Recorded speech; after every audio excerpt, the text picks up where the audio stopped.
ఆఫ్ఘనిస్తాన్లోనో లేకపోతే పాకిస్తాన్లోనో లేదా బంగ్లాదేశ్లోనో లేదా సిరియాలోనో యెమెన్లోనో లేకపోతే కనుక పాలస్తీనాలోనో ఉన్నటువంటి ముస్లిం సామాజిక వర్గానికి హిందువులంటే చాలా అసహ్యం, హిందువులంటే చంపేయాలన్నంత కసి ఉంటుంది.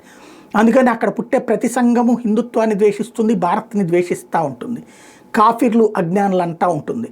ఇట్లాగే ఇప్పుడు ఆంధ్రప్రదేశ్లో ఒక హమాస్ తయారవుతున్నది, ఆ కొత్త హమాస్. ఈ కొత్త హమాస్ స్పెషల్ ఏంటంటే వైఎస్ఆర్ కాంగ్రెస్ పార్టీ అంటే చంపేయాలా, వైఎస్ఆర్ కాంగ్రెస్ పార్టీ అంటే కేసు పెట్టాలా, చివరికి వైసీపీకి నాయకుడికి అభిమానిగా ఉంటే కూడా వాళ్ళని విలన్లుగా చూడాలి, వాళ్ళని ఏదో ఒకటి చేయాలి, లేదా వాళ్ళ టైంలో కీలక పదవుల్లో ఉంటే వాళ్ళని తీసేయాలి, వాళ్ళని తీసుకెళ్ళి జైళ్ళలో పెట్టేయాలి, వాళ్ళని తీసుకెళ్ళి పక్కన పడేయాలి, వాళ్ళని తీసుకెళ్ళి కొట్టాలా తిట్టాలా అన్నటువంటి కసితో రేగేటటువంటి ఒక కొత్త హమాస్ ఆంధ్రప్రదేశ్లో తయారవుతుంది. దీనికి ప్రధానమైనటువంటిది ఒక ఉన్మాదంతో ప్రవర్తించే బ్యాచ్ ఒకటైతే, ఉన్మాదపు వార్తలు రాసే జర్నలిజం కూడా మరొకటి తయారవుతుంది.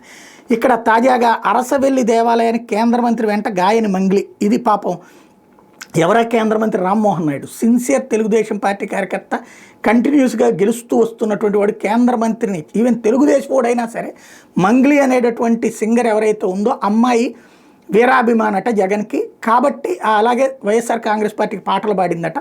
అమ్మాయి సింగర్ కాబట్టి డబ్బులు ఇస్తే పాట పాడి ఉంటుంది. ఆ అమ్మాయి పాడినటువంటి పాటని బేస్ చేసుకుని అమ్మాయిని వైసీపీకి ముద్ర వేశారు. ప్లస్ అంతకుముందు ఏదో పదవి ఇచ్చారట ఎస్వీబీసీలో సలహాదారు పదవి, కాబట్టి వైసీపీ హయాంలో పదవి పొందిన అమ్మాయిని నువ్వు దర్శనానికి ఎట్లా తీసుకొస్తావు అన్నటువంటి పేరుతో ఇప్పుడు ఏదైతే రామ్మోహన్ నాయుడు మీద పెద్ద ఎత్తున ట్రోల్ చేస్తున్నారో దాన్ని పత్రికలు కూడా హైలైట్ చేస్తున్నాయి అన్నమాట.